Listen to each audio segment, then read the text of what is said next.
दिलीप कुमार एक ऐसे अभिनेता और कलाकार जिसने भारतीय सिनेमाई तिलिस्म को विश्व पटल पर ले जाकर रख दिया। और आज है 8 जुलाई और कल 7 जुलाई को उनका इंतकाल हो गया। और आज हम लोग खड़े हैं बनारस के एक प्रसिद्ध घाट दरभंगा घाट पे, जहाँ पर उनकी एक फ़िल्म थी संघर्ष। उसके जो इनिशियल शॉट्स हैं लिए गए थे और उन पे उनके जो क्रेडिट्स जो होते हैं वो चलाए गए थे।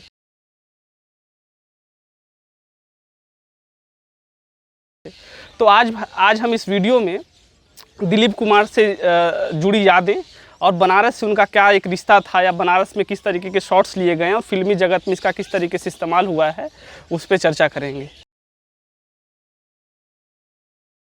बात अगर दिलीप कुमार की शख्सियत की करें तो दिलीप कुमार से मेरा पहला परिचय जब उनकी फ़िल्म मुग़ल आज़म को 2004 में कलर करके रिलीज़ किया गया था तब हुई थी।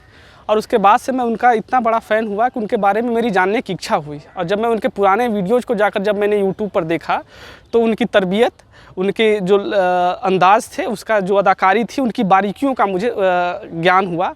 और उसके बाद मैंने जब और वीडियोज़ देखे, उनकी कुछ फ़िल्में देखी, जैसे मुग़ल आज़म देखी और संघर्ष देखी और आन देखी। इस तरीके की मूवीज़ देखने के बाद पता चलता है कि वो कितने संजीदा कलाकार थे।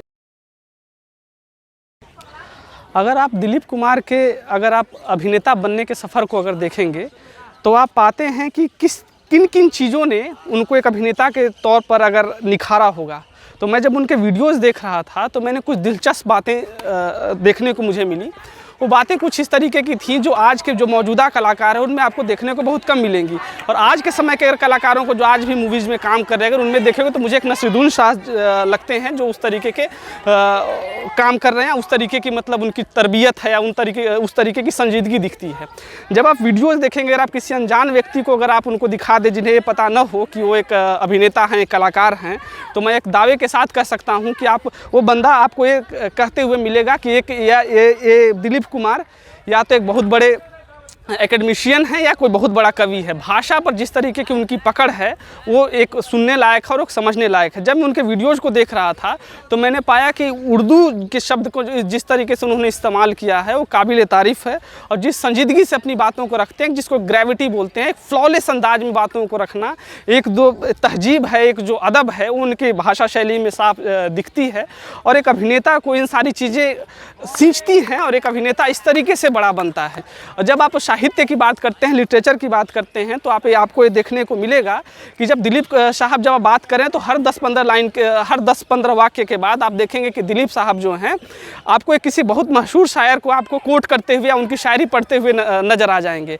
या जो लिटरेचर की उनकी समझ थी, जब उनसे किसी अशफाक हुसैन नाम के एक इंटरव्यूअर ने उनसे पूछा कि आप जो आज की जो फिल्में बन रही हैं वो पुरानी फिल्मों से किस तरीके से अलग हैं या क्या बदलाव आया है, तो जब आप उन्होंने उसका जो जवाब दिया वो सुनने लायक है। उन्होंने कहा कि जो आज की जो फिल्में हैं और जो पुरानी फिल्में, उसमें बेसिक अंतर यही है कि जो साहित्यकार जिन पे फिल्में बनाई गई हैं, अगर आप पहले की फिल्मों को देखेंगे तो उन्होंने प्रेमचंद पे वो फिल्में बनाई गई हैं, प्रेमचंद के साहित्य पर, रविंद्रनाथ टैगोर साहब के साहित्य पर बनाई गई हैं, बंकिम चंद्र की साहित्य पर बनाई गई हैं फिल्में। तो ये बहुत बड़े साहित्यकार थे। तो जब साहित्यकार बड़ा होता है तो फिल्में उस तरीके से बड़ी बनती हैं या उस संजीदगी से फिल्में बनाई जाती हैं। फिल्म सिर्फ एक्टर से बड़ा नहीं होता है, एक्टर से फिल्म का नाम नहीं होता है। फिल्म छोटी छोटी चीज़ों से फिल्म का नाम होता है। छोटी छोटी चीज़ों में पोइट्री आती है, छोटे छोटे में शायर आते हैं, लेखक आते हैं। और उन चीज़ों की दिलीप साहब को बहुत अच्छी समझ थी। वो बताते हैं कि आज के समय में जब इंडस्ट्रियल रिवॉल्यूशन भारत में अपने चरमोत्कर्ष पे है, तब आप वो बता रहे हैं कि ये BA और MA की पढ़ाई कोई नहीं कर रहा है। सभी बैरिस्टर बनना चाहते हैं, सभी डॉक्टर बनना चाहते हैं, इंजीनियर बनना चाहते हैं। तो आप डॉक्टर इंजीनियर की पढ़ाई करने वाले बच्चों से जो साहित्य से दूर चले जा रहे हैं, जो BA MA की पढ़ाई नहीं करवाई जा रही है, पेरेंट्स BA MA के बच्चों की पढ़ाई नहीं करवाना चाहते हैं। वो बताते हैं कि BA MA के बच्चों को इसलिए पढ़ाई नहीं करवाई जा रही है कि इसको लेकर तुम करने के बाद तुम बेरोजगार हो जाओगे, तुम करोगे क्या। तो जो उन्होंने जोड़ दिया कि जब लिटरेचर लोग नहीं पढ़ेंगे तो फिल्म जो है, फिल्म में जो पैनापन जो होता है वो कमेगा, क्योंकि फिल्में जो होती हैं वो लिटरेचर से बनती हैं। और जितने अच्छे अच्छे साहित्यकार पे मूवीज़ बनेंगी, जितने अच्छे अच्छे राइटर्स ऑथर्स पे मूवीज़ बनेंगी, उसका एक प्रभाव देखने को मिलता है फिल्मी जगत में।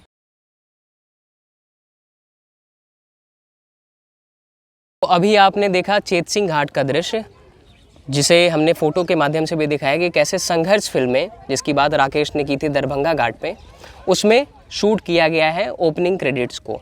तो आपको बता दूं, क्योंकि फिल्म की पृष्ठभूमि जो है वो बनारस पे बेस्ड है और दरअसल वो महाश्वेता देवी जो कि बांग्ला की एक बहुत ही बड़ी राइटर हैं, उनके लाइला आसमानेर आईना इस नॉवेल में से एक छोटे से पार्ट की जो स्टोरी है वहाँ से लेकर के इस फिल्म को बनाया गया है। संघर्ष 1968 में आई, जिसमें दिलीप साहब ने अभिनय किया था। वो जिस उपन्यास पे आधारित है उसका नाम है लाइली आसमानेर आईना। ये 1953 में छपकर आई और इसको महाश्वेता देवी ने लिखा। इसमें जो मुख्य किरदार है वो है लाइली और कुंदन जो चरित्र है ये सपोर्टिंग कैरेक्टर है उसका। इसका प्रसंग जो पूरी फिल्म में लिया गया है वो 6वें परिच्छेद से लिया गया है। 6वें परिच्छेद में ही उसकी कहानी मुख्य रूप से है। उसमें कई चरित्रों का नाम जो है वो अलग हो गया है फिल्म में। जैसे जो पिताजी का रोल, दादाजी का रोल कर रहे हैं इस फिल्म में, उसका जो नाम रखा गया है वो वहाँ पे बाबू है। और साथ में एक किरदार आता है, उसका नाम है बजरंगी। जो फिल्म में दिखाया गया है कि दिलीप साहब ही बजरंगी का मतलब अभिनय करके उसके नाम से चल रहे, लेकिन मुख्य उपन्यास में बजरंगी एक चरित्र है जो कि लाइली को बहुत ज़्यादा श्रद्धा करता है, बहुत स्नेह करता है, बहुत अच्छा सारंगी बजाता है, उसका जैसे मुरीद है।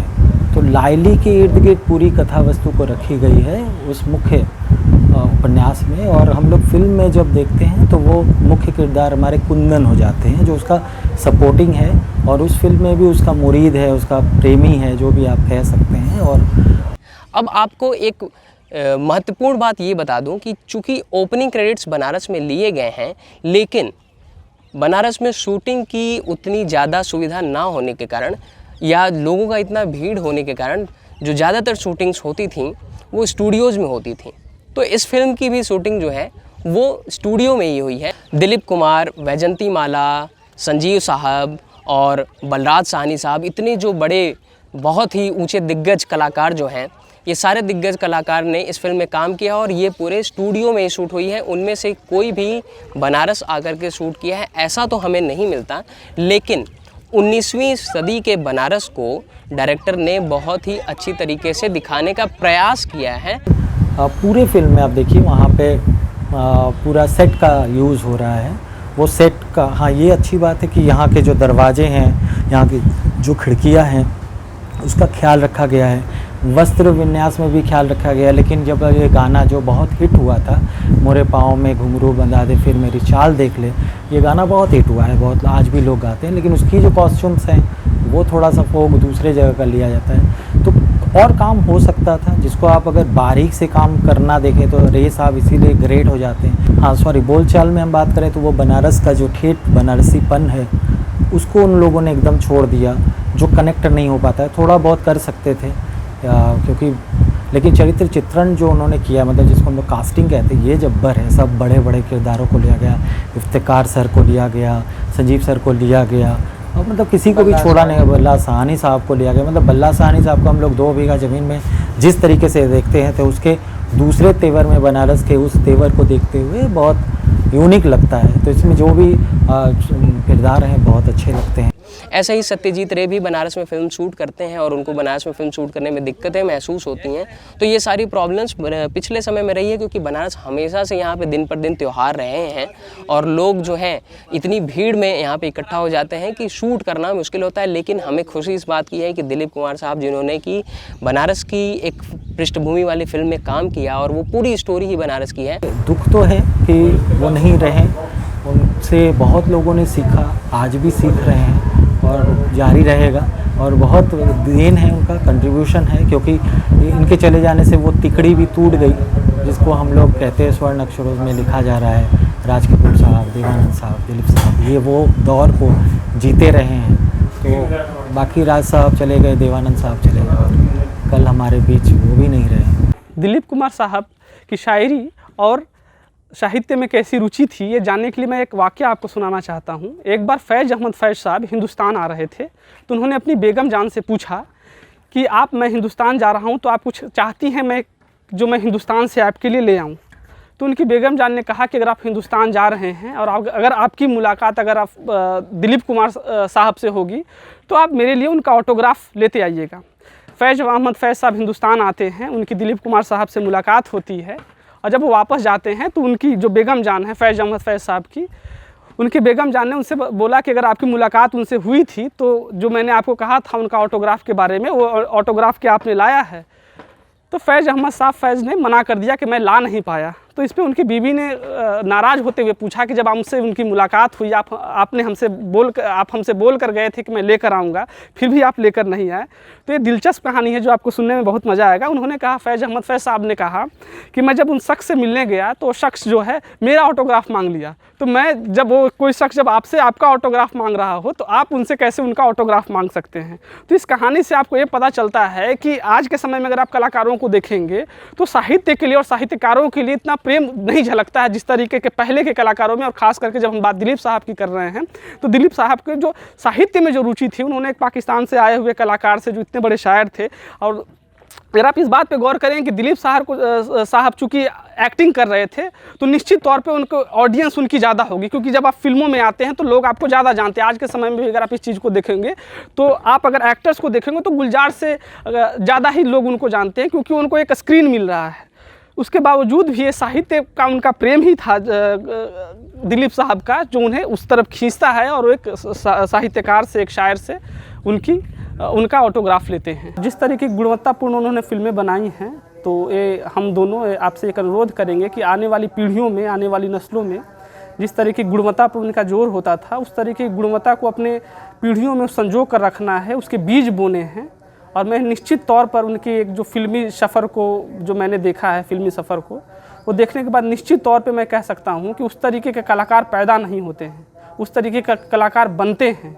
दिलीप कुमार साहब की जो मेहनत है, उनके साहित्य में रुचि है, या जो छोटी छोटी चीज़ें जो हैं, जो ज़िंदगी की जो बारीकियां हैं, आप उनके एक मैं वीडियो देख रहा था, उसमें मैंने देखा कि वो परिवारों के टूट जाने, जो अभी परिवारें टूट रही हैं, जो पहले परिवारें जो कि एक जो बड़ा परिवार होता था, परिवारों के टूट जाने से भी वो थोड़े दुखी थे।